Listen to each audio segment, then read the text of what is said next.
wonderful day here on Puffin Rock. The sun is shining, the sky is blue, and our puffins and their friends are making the most of the weather. Oh, no. Best if you don't go too near there today. Why? Well, the red crabs are taking off their old shells and growing new ones.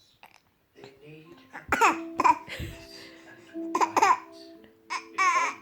Because crabs shed their old shells and grow a new one that's even bigger and stronger. It's incredible. You don't normally help the red crabs, Bernie. Well, I thought I might pick myself up some of their old shells. In case I ever fancy a change from this one. Hermit crabs don't grow their own shells. They borrow other shells that they find. It's always handy to have a spare one. Right. Time for me after the nap. See you later. Taking off old shells and growing new ones.